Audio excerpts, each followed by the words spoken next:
안녕하세요. 부버즈 김현민 기자입니다. AC 밀란과 나폴리의 챔피언스리그 8강 1차전이 밀란이 1대0 승리로 막을 내렸습니다. 이 경기에서 나폴리는 오시멘의 공백을 드러내면서 결국 골을 넣는데 실패했는데요. 엎친 데 덮친 격으로 잠부 안기사가 퇴장을 당한 데 이어서 김민재 선수가 옐로 카드를 받으면서 두 선수가 다음 경기 결장이 확정됐습니다. 이와 함께 그 2차전을 앞두고 상당한 공경에 빠진 나폴리인데요.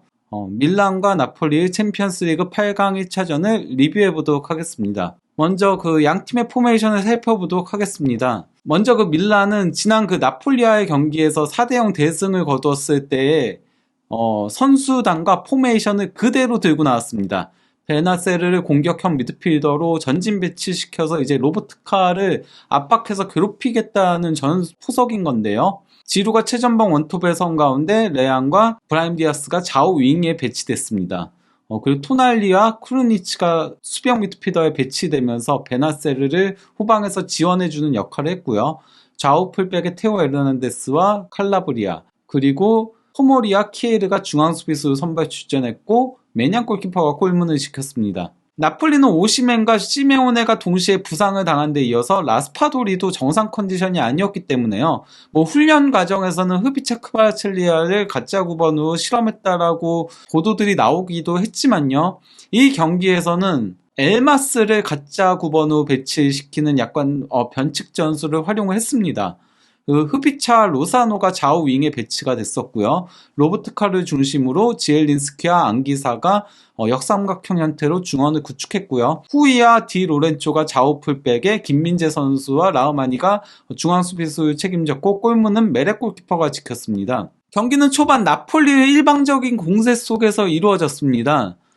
먼저 경기 시작 1분 만에 안기사가 이제 날카로운 크로스를 넣은 거를 이걸 이제 키에르가 볼을 터치를 했고 뒤로 흐른 거를 크루니치가 걷어낸다는 게 흐비차한테 연결이 됐어요. 그래서 이제 이를 지체 없이 흐비차가 논스톱 슈팅으로 가져갔으나 여기서 크루니치가 본인의 실수를 흐비차의 슈팅을 막아내면서 스스로 걷어내는데 성공하긴 했는데 여기서 이 크루니치가 막아낸 볼이 후이한테 흘러갔는데요.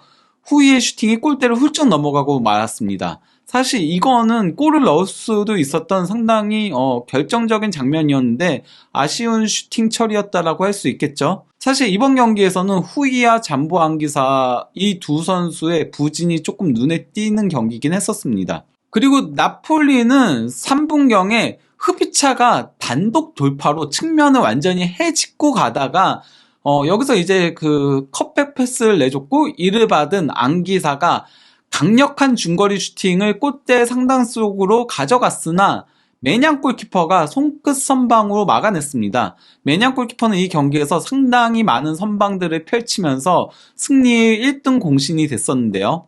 이어진 코너킥 공격 찬스에서 후이가 살짝 내줬고 이제 지엘린스키가 뒤로 패스를 줬고 여기서 이제 그 후이가 크로스를 올린 거를 디 로렌초가 헤딩 슈팅으로 가져갔으나 골대를 넘어갔습니다. 그리고 이제 12분경엔 디 로렌초의 패스를 받은 지엘린스키가 굉장히 강력한 중거리 슈팅을 가져갔는데 이 역시 메냥 골키퍼가 손끝 선방으로 막아냈고요. 그리고 곧바로 지엘린스키가 상당히 멀리 반대편 측면으로 코너킥을 넘겨준 거를 흐비차가 받아서 라흐마니와 2대1 패스를 계속 주고받다가 여기서 이제 그 라흐마니가 크로스를 올린 거를 디 로렌초가 헤딩 슈팅으로 가져갔는데 이거는 크로스바를 살짝 넘어갔습니다. 아슬아슬하게 넘어가는 좀 아쉬운 장면이었죠. 25분경까지는 말 그대로 나폴리의 일방적인 공세 속에서 이루어졌습니다. 밀란이 25분경 레앙의 이제 단독 돌파에 이은 슈팅을 시작으로 흐름을 가져오기 시작했는데요.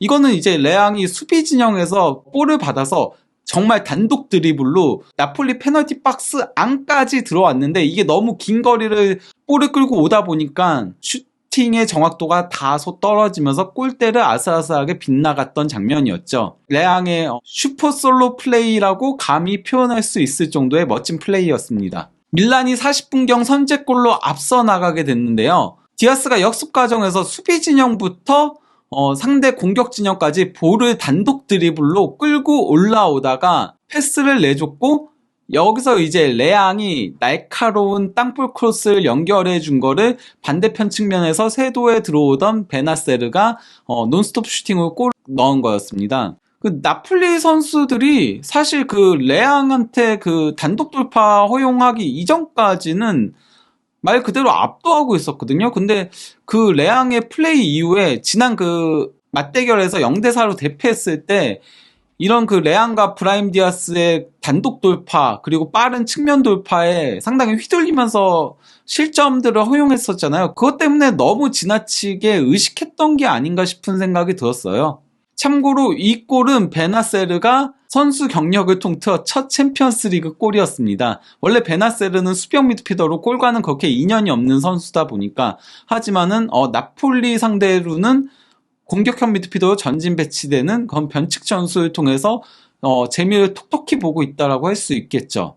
기세가 오른 밀란은 전반전 추가 시간 3분경에 다시 한번 골을 넣을 기회가 있었으나 베나세르의 코너킥에 이은 키에르의 타점 높은 헤딩 슈팅이 크로스바를 강타하는 불운이 있으면서 이대로 전반전은 1대0로 마무리가 됐습니다. 그러한 가운데 그 나폴리는 전반전이 끝난 시점에서 잠보안 기사와 후이가 말다툼을 벌이는 그런 장면을 연출했어요. 이 두 선수가 이 경기에서 상당히 부진했었는데 그게 아마도 말다툼까지 이어지게 된 게 아닌가 싶은 생각이 들 정도였습니다. 후이는 뭐 경기 내내 브라임 디아스의 드리블 돌파에 많이 이제 뚫리는 장면들이 있었고, 안 기사는 정말 어이없는 패스 미스들이 너무나도 많았어요. 그것 때문에 이제 나폴리의 공격 흐름이 끊기는 장면들이 상당히 있었죠. 25분경까지는 안기사가 굉장히 잘했었거든요. 근데 25분 이후를 기점으로 패스 미스가 잦아지면서 밀란의 역습의 빌미를 상당히 많이 제공했다고 할 수 있겠습니다.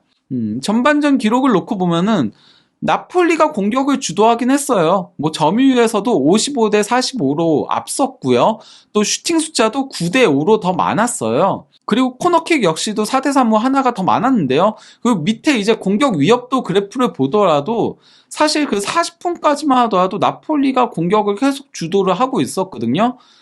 하지만은 밀란이 공격을 했을 때 골을 넣었고 이후에 기세가 살아나면서 밀란이 공세를 계속 이어가게 됐던 거였죠. 거기다가 이제 그 빅찬스도 나폴리는 한 번밖에 없었으나 밀란은 두 번의 빅찬스를 가져갔습니다. 흐비차가 이 경기에서 굉장히 좋은 모습들을 보여주면서 공격을 주도했으나 오시맨이 없다 보니까 페널티 박스 안에서 마무리해줄 수 있는 선수가 없기에 대부분의 슈팅들이 조금 박스 바깥에서 중거리 슈팅으로 이루어졌다라는 게 조금 아쉬운 부분이라고 할 수 있겠죠. 후반 초반 다시 한번 이제 그 나폴리의 공세가 이어졌는데요. 김민재 선수가 수비 진영에서부터 공격 진영까지 볼을 끌고 오다가 측면으로 패스를 내줬고요. 이를 받은 흐비차가 단독 드리블로 상대 선수들을 헤집고 들어가서 센스 있는 로빙 패스를 넘겨줬고, 이를 엘마스가 골키퍼 키 넘기는 헤딩 슈팅으로 가져갔는데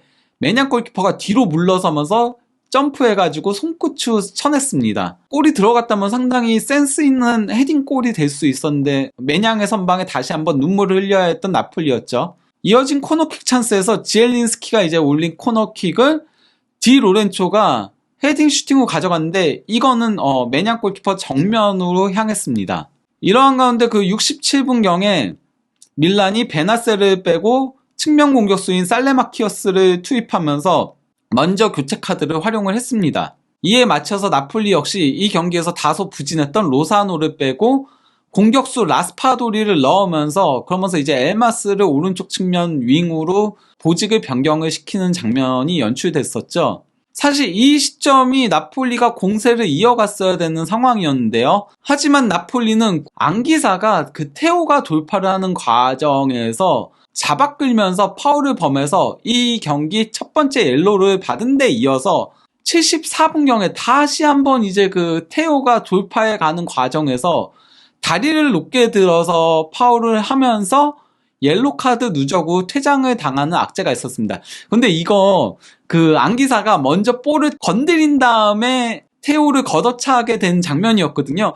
프리미어 리그였으면은 이걸 옐로 카드를 안 주지 않았을까? 왜냐면 프리미어 리그는 볼부터 건드리면은 그냥 넘어가는 경우들이 많다 보니까 조금 그런 생각이 들긴 했었습니다. 하지만은 뭐 발을 높게 든 거 자체가 위협적인 플레이다 보니까 옐로가 나오는 게 이상한 판정은 아니었죠. 안기사가 퇴장을 당하자 스팔레티 감독이 상당히 좌절하는 장면을 연출했습니다. 엎친 데 덮친 격으로 나폴리는 78분경에 이제 김민재 선수가 살레마키어스와의 공중볼 경합 과정에서 파울을 범했는데요. 뭐 이거는 명백한 파울 장면이긴 했어요. 김민재 선수가 이렇게 위에서 누르는 장면이었거든요. 근데 뭐 옐로를 받을 만한 장면은 아니었는데 문제는 김민재 선수가 이게 파울이 불리자 강하게 항의하는 장면을 연출했어요. 그러니까 이렇게 하면서 그러면서 소리를 지르는 장면을 연출하니까 바로 이제 밀란 선수들이 영리하게, 특히 지루 선수가 바로 이제 영리하게 심판한테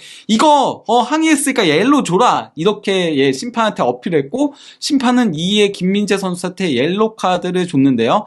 김민재 선수 안 그래도 그 옐로 카드 받으면 다음 경기에 출전할 수 없었거든요. 다소 아쉬웠던 항의였다라고 할 수 있겠습니다. 그냥 항의하지 않았으면 넘어가는 장면이었는데 말이죠. 그래서 김민재 선수는 8강 2차전에 출전할 수 없습니다. 이러한 가운데 그 밀란은 80분경에 디아스를 빼고 레비치를 교체 투입시키면서 공격 쪽에 조금 변화를 가져왔는데요. 나폴리 역시 곧바로 지엘린스키와 후이, 그리고 또 이제 흐비차 크바라첼리아를 빼고 은돈벨레와 올리베라, 그리고 폴리타노를 교체 출전시키면서 변화를 감행했습니다. 제가 봤을 때 이 교체는 약간 조금 주축 선수들에게 휴식을 주겠다는 교체에 더 가까워 보였어요. 어차피 그 안기사가 퇴장당하면서 수적 열세에 있으니까, 왜냐면 지엘린스키하고 흐비차는 굉장히 이 경기에서 좋은 모습들을 보여줬거든요. 그럼에도 이 선수들을 뺀 거는 다음 경기를 준비하겠다는 포석이 아닌가 싶었는데요. 하지만 나폴리가 경기 막판에도 골을 넣을 수 있는 기회들이 있었어요. 먼저 그 교체 투입된 폴리타노가 드리블로 볼을 끌고 들어오다가 컷백을 준 걸 디로렌초가 슈팅으로 가져갔는데 이 역시 매니아 골키퍼가 거의 손끝 선방으로 막아냈습니다. 이어서 89분경엔 이번엔 교체 투입된 폴리타노와 올리베라가 합작으로 골을 넣을 수 있는 기회가 있었는데요. 폴리타노의 크로스를 올리베라가 헤딩 슈팅으로 가져갔으나 크로스바를 아슬아슬하게 살짝 빗나갔습니다. 결국 경기는 이대로 그 밀란의 1대0 승리로 막을 내렸는데요. 경기 기록 자체는 나폴리가 최소 무승부는 가능했던 경기였다고 할 수 있어요. 점유율에서는 53대 47로 나폴리가 근소하게 앞섰고요. 그마저도 안기사가 퇴장을 당한 이후에 많이 밀란이 회복을 한 거였어요. 그 전까지는 6대4 경기였습니다. 그리고 뭐 기대 득점도 나폴리가 1.41골로 그 밀란이 1.17골보다 앞섰고요. 슈팅 숫자도 16대 11로 우위를 점했고요. 코너킥은 10대 3으로 크게 앞섰습니다. 나폴리가 코너킥 공격은 상당히 유효하게 나왔었거든요. 저는 이 경기에서 스팔레티 감독이 상당히 코너킥을 준비를 많이 해갖고 나온 게 보였어요. 그래서 뭐 아예 반대편으로 넘겨서 플레이를 한다거나 아니면은 바로 앞에서 주고받는 플레이를 통해서 크로스를 올린다거나, 그러면서 이제 디 로렌초가 계속 잘라 들어가면서 헤딩 슈팅을 상당히 위협적으로 많이 가져갔는데 이것들이 좀 골로 연결되지 않은 게 아쉬웠던 부분들이 있었죠. 그리고 뭐 공격 위협도 그래프를 보더라도 안기사가 퇴장당하기 이전까지는 나폴리가 우세했던 경기였어요. 근데 안기사가 퇴장을 당하면서 밀란이 조금 더 공격을 주도했으나 이제 마지막 순간에 나폴리한테도 기회가 있었던 거라고 할 수 있겠는데요. 즉 이번 경기는 일단은 안기사의 퇴장이 가장 컸다라고 할 수 있겠습니다. 그러니까 안기사가 가장 이 경기 패인의 주된 요인이라고 할 수 있겠는데요. 그리고 기대 득점과 기대 위협 그래프를 보더라도 나폴리가 우세했다는 것을 확인할 수 있죠. 특히 이제 나폴리가 후반전부터는 기대 득점에서도 앞서 나갔었고, 또 이제 뭐 기대 위협은 주구장창 나폴리가 더 위에 있었습니다. 다만 이제 매냥 골키퍼의 선방에 막혀서 골을 넣지 못했던 거는 좀 아쉬운 부분이라고 할 수 있겠죠. 거기다가 이제 그 오시멘의 공백도 상당히 컸다라고 할 수 있겠는데요. 물론 엘마스가 미드필더로 변경하고 나서는 좋은 모습들을 보여주긴 했어요. 하지만은 가짜 9번 역할을 수행했을 때는 사실상 그 역할은 제대로 하지 못하면서 거의 뭐 이 패스 네트워크를 보더라도 고립되어 있죠. 그래서 패스를 받지 못하는 좋은 위치들을 선점해야 되는데 그런 것들을 잘 하지 못하는 장면들이 있었습니다. 반면에 밀란은 이 경기에서 계속 역습 위주로 공격을 전개를 했었거든요. 그러다 보니까 이제 지루가 내려와서 패스들을 연결해주고 대신 이제 레앙과 브라임 디아스가 공격적으로 올라가서 역습을 단행하는 장면들이 있었죠. 특히 레앙 중심의 역습이 상당히 효과적으로 통했었다라고 할 수 있겠습니다. 이 득점 찬스 리시브를 보더라도 진짜 9번 지루와 가짜 9번 엘마스의 차이를 확인할 수 있죠.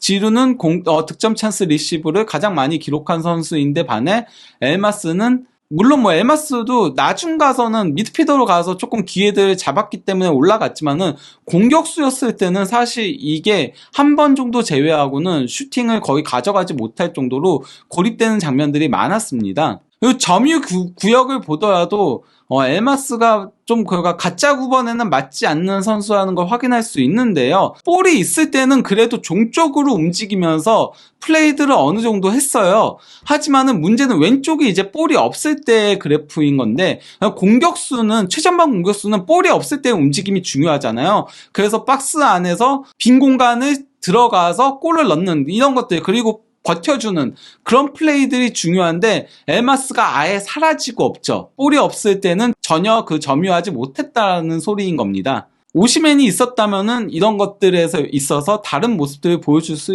있었다라고 할 수 있겠죠. 거기다가 이제 밀란 같은 경우는 그 나폴리와의 챔피언스 리그를 앞두고 5명의 선수들을 선발 라인업에서 뺐었잖아요. 그러니까 뭐 지루하고 키에르하고 브라임 디아스하고 레앙하고 베나세르까지 5명을 뺐었는데 그러다 보니까 이 경기에서 압박 같은 것들이 상당히 잘 통하는 장면들이 있었습니다. 그러면서 이제 하이 턴오버를 6번이나 기록을 했던 데 반해 나폴리는 원래 그러니까 압박은 나폴리가 더 잘하는 팀이에요. 평상시에는요. 밀란보다. 도리어 밀란은 조금 로우 템포로 많이 가져가는 경향성이 있는데 나폴리는 확실히 선수들이 지친 게 보였습니다. 그러다 보니 이 경기에서 하이 턴오버를 많이 기록하지 못했죠. 그래서 밀란보다도 적은 4개에 그친 겁니다. 김민재 선수는 이 경기에서 옐로 카드 받아가지고 다음 경기 출전하지 못하는 거는 좀 아쉬운 판단이었다라고 생각이 들긴 하지만은 그냥 이 경기만 놓고 보면은 고군분투한 편에 속합니다.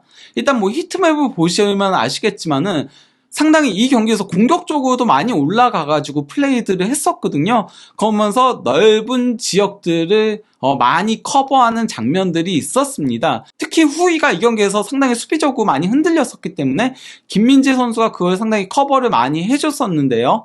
그러다 보니까 이제 그 볼 전진 패스와 볼 전진 캐리도 김민재 선수가 나폴리 선수들 중에서 가장 많이 기록을 했죠. 그리고 양 팀을 도합해서도 키에르와 함께 독보적으로 좋은 모습을 보여줬다라고 할 수 있겠는데요.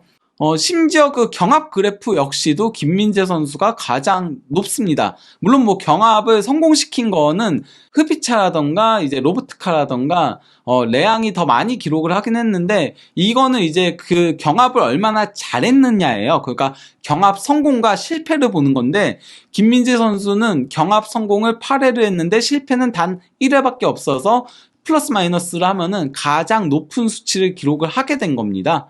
그 정도로 김민재 선수가 이 경기에서 경합도 상당히 잘하면서 수비적으로 좋은 모습을 보여주면서 지루를 그래도 어느 정도 눌러주는 장면들이 있었다라고 할 수 있죠. 물론 뭐 지루도 버텨주면서 등지고 딱딱을 곧잘 해주긴 했지만요. 제가 봤을 땐 그래도 이번 경기가 김민재 선수가 지루 상대로 가장 잘한 경기였다라고 생각이 듭니다. 그래서 김민재 선수의 기록을 보면요. 일단 뭐 슈팅 차단 1회로 최다였고요. 가로채기 3회로 두 번째로 많았고요. 그리고 공중볼 경합 7회로 최다였는데 100%의 성공률을 자랑을 했습니다. 그리고 볼터치 78회 최다, 패스 시도 71회 최다, 패스 성공 60회 최다. 그리고 또 이제 소유권 획득 7회로 두 번째로 많이 기록하면서 패스라던가 그리고 또 이제 볼을 끌고 올라가는 장면이라던가 수비적인 부분에서 김민재 선수는 자기 역할을 톡톡히 한 경기였다라고 할 수 있겠습니다. 당연히 뭐 품목 평점에서도 김민재 선수는 7.2점으로 나폴리 선수들 중에서는 디로렌초 7.6점에 이어서 두 번째로 높은 평점을 받았습니다. 다만 그 옐로 카드 하나가 너무나도 아쉬운 거죠. 그것 때문에 2차전에 결장한다는 사실이 말이죠. 이런 부분은 김민재 선수가 조금 더 경험이 쌓일 필요성이 있지 않을까 생각이 듭니다. 옐로 카드가 있기 때문에 거기서는 항의하지 말았어야 되거든요. 1차전이 1대0 밀란의 승리로 막을 내린 가운데 이제 2차전을 앞둔 일정을 조금 살펴볼 필요성이 있는데요. 일단 나폴리는 18위로 강등권에 위치한 베로나와 홈 경기를 칠 예정입니다. 반면 이제 그 챔피언스리그 진출권인 세리에 4위 자리를 놓고 치열한 경쟁을 펼치고 있는 밀란은 8위 볼리오나 원정 경기를 떠나야 합니다.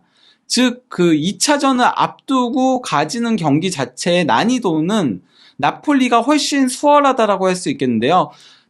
제가 봤을 때는 나폴리는 2차전에 이제 승부를 뒤집기 위해서는 베로나전에서는 로테이션을 대거 돌릴 필요성이 있다라고 생각합니다. 일단 김민재 선수는 나오겠죠. 왜냐면 2차전에 어차피 결장하니까요.